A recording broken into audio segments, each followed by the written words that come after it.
معزز ناظرین اکرام، اللہ رب العزت قرآن مقدس میں ارشاد فرماتا ہے وَمَن يَتَّقِ اللَّهَ يَجْعَلْ لَهُ مَخْرَجًا، یعنی جو شخص اللہ سے ڈرتا ہے اللہ اس کے لیے نجات کی صورت نکال دیتا ہے، وَيَرْزُقْهُ مِنْ حَيْثُ لَا يَحْتَسِبُ، اور اسے وہاں سے رزق عطا فرماتا ہے جہاں اس کا گمان بھی نہ ہو۔ وَمَن يَتَوَكَّلْ عَلَى اللَّهِ فَهُوَ حَسْبُهُ، اور جو شخص اللہ پر بھروسہ رکھتا ہے، یقین کامل رکھتا ہے، تو اللہ اس کے لیے کافی ہے۔ ان اللہ بالغ امرہ، یقیناً اللہ اپنا کام پورا کرنے والا ہے۔ عزیزان محترم، میں آپ کو ایک واقعہ سناتا ہوں، یقیناً اس واقعہ کو سننے کے بعد اب اس آیت کو اچھی طرح سمجھ جائیں گے۔ سنیے، حضرت سیدنا احمد بن ناصح رحمۃ اللہ علیہ فرماتے ہیں، ایک غریب شخص بہت عبادت گزار اور کثیر العیاد تھا۔ گھر کا خرچ وغیرہ اس طرح چلتا کہ گھر والے اون کی رسیاں بناتے اور وہ انہیں فروخت کر کے کھانے پینے کا سامان خرید لاتا، جتنا مل جاتا اسی کو کھا کر اللہ عز و جل کا شکر ادا کرتے۔ حسب معمول ایک مرتبہ وہ نیک شخص اون کی رسیاں بیچنے بازار گئے۔ جب رسیاں بک گئی تو گھر والوں کے لیے کھانے کا سامان خریدنے لگا۔ اتنے میں اس کا ایک دوست اس کے پاس آیا اور کہا، میں سخت حاجت مند ہوں، مجھے کچھ رقم دے دو۔ اس رحم دل عبادت گزار شخص نے وہ ساری رقم اس غریب حاجت مند سائل کو دے دی اور خود خالی ہاتھ گھر لوٹ آیا۔ جب گھر والوں نے پوچھا کھانا کہاں ہے تو اس نیک شخص نے جواب دیا، مجھ سے ایک حاجت مند نے سوال کیا اور وہ ہم سے زیادہ حاجت مند تھا، لہٰذا میں نے ساری رقم اس کو دے دی۔ گھر والوں نے کہا، اب ہم کیا کھائیں گے، ہمارے پاس تو گھر میں کچھ بھی نہیں ہے۔ اس نیک شخص نے گھر میں نظر دوڑائی تو اسے ایک ٹوٹا ہوا پیالہ اور گھڑا نظر آیا۔ اس نے وہ دونوں چیزیں لی اور بازار کی طرف چل دیا، اس امید پر کہ شاید انہیں کوئی خرید لے اور میں اس کے بدلے کچھ کھانے کا سامان لے آؤں۔ چنانچہ وہ بازار پہنچا، لیکن کسی نے بھی وہ ٹوٹا ہوا پیالہ اور گھڑا اس سے نہیں خریدا۔ اتنے میں ایک شخص گزرا جس کے پاس ایک خراب کھلی ہوئی مچھلی تھی۔ مچھلی والے نے کہا، تو میرا خراب مال اپنے خراب مال کے بدلے خرید لے، یعنی یہ ٹوٹا ہوا پیالہ اور گھڑا مجھے دے دو اور مجھ سے یہ پھولی ہوئی خراب مچھلی لے لے۔ اس عابد شخص نے یہ سودا منظور کر لیا اور خراب مچھلی لے کر گھر پلٹ آیا اور گھر والوں کے حوالے کر دی۔ جب گھر والوں نے اس خراب مچھلی کو دیکھا تو کہنے لگے، ہم اس بیکار اور خراب مچھلی کا کیا کریں؟ اس عابد شخص نے کہا، تم اسے بھون لو، ہم اسے ہی کھا لیں گے۔ اللہ عز و جل کی ذات سے امید ہے، یقین کامل ہے کہ وہ مجھے رزق ضرور عطا کرے گا۔ چنانچہ گھر والوں نے مچھلی کو کاٹنا شروع کر دیا۔ جب اس کا پیٹ کاٹا گیا، چاک کیا گیا تو اس کے اندر سے ایک نہایت قیمتی موتی نکلا۔ گھر والوں نے اس عابد کو خبر دی۔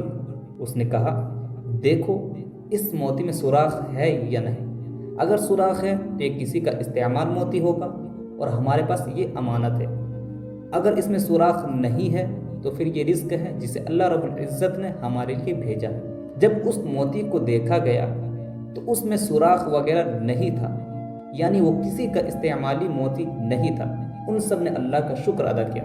پھر جب صبح ہوئی تو وہ عابد شخص اس موتی کو لے کر جوہری کے پاس گیا اور اس سے پوچھا، اس موتی کی کتنی قیمت ہوگی؟ جب جوہری نے وہ موتی دیکھا تو اس کی آنکھیں پھٹی کی پھٹی رہ گئی۔ وہ حیران ہو کر کہنے لگا، تیرے پاس یہ موتی کہاں سے آیا ہے؟ اس نیک آدمی نے جواب دیا، ہمیں اللہ رب العزت نے یہ رزق عطا فرمایا۔ جوہری نے کہا، یہ تو بہت قیمتی موتی ہے اور میں تو اس کی صرف 30,000 قیمت ادا کر سکتا ہوں، اور حقیقت یہ ہے کہ اس کی مالیت اس سے کہیں زیادہ ہے۔ تم ایسا کرو، فلاں جوہری کے پاس چلے جاؤ، وہ تمہیں اس کی پوری قیمت دے سکے گا۔ چنانچہ وہ نیک شخص اس موتی کو لے کر دوسرے جوہری کے پاس پہنچا۔ جب اس نے قیمتی موتی کو دیکھا تو وہ بھی اسے دیکھ کر حیران رہ گیا اور پوچھا، یہ تمہارے پاس کہاں سے آیا؟ اس عابد نے وہی جواب دیا کہ یہ ہمیں اللہ رب العزت کی طرف سے رزق عطا کیا گیا۔ جوہری نے کہا، اس کی قیمت کم از کم یعنی کم سے کم 70,000 ہے۔ مجھے تو اس شخص پر افسوس ہو رہا ہے جس نے تمہیں اتنا قیمتی موتی دیا ہے۔ بہرحال 70,000 درہم لے لو اور یہ موتی مجھے دے دو، میں تمہارے ساتھ 2 مزدور بھیجتا ہوں، وہ ساری رقم اٹھا کر تمہارے گھر تک چھوڑ آئیں گے۔ چنانچہ اس جوہری نے 2 مزدوروں کو درہم دے کر اس نیک شخص کے ساتھ روانہ کر دیا۔ جب وہ عابد اپنے گھر پہنچا تو اس کے پاس ایک سائل آیا اور اس نے کہا، مجھے اس مال میں سے کچھ مال دے دو جو تمہیں اللہ عز و جل نے عطا کیا۔ تو اس نیک شخص نے کہا، ہم بھی کل تک تمہاری طرح محتاج اور غریب تھے، یہ لو تم اس میں سے آدھا مال لے جاؤ۔ پھر اس نے مال تقسیم کرنا شروع کر دیا۔ یہ دیکھ کر اس سائل نے کہا، اللہ رب العزت برکت عطا فرمائے، میں تو اللہ کا ایک فرشتہ ہوں، مجھے تمہاری آزمائش کے لیے بھیجا گیا تھا۔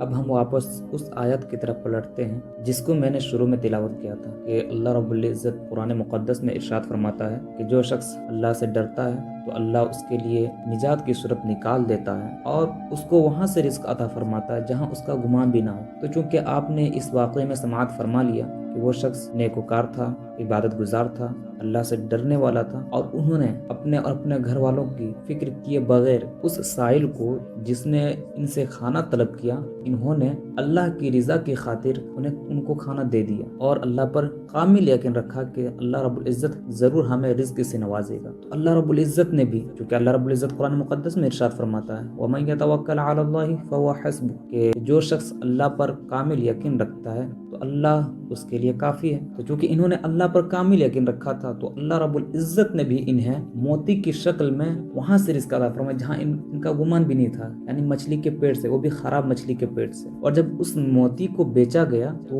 70,000 درہم دیا گیا، اور آج کے دور کے حساب سے وہ 70,000 درہم تقریباً 17 لاکھ ہوتا ہے۔ تو آج کے دور کے حساب سے 17 لاکھ اس دور میں کتنا زیادہ ہوتا ہوگا۔ عزیزان محترم، یقیناً جو شخص اللہ پر کامل یقین رکھتا ہے اللہ اس کو کبھی ضائع نہیں کرتا۔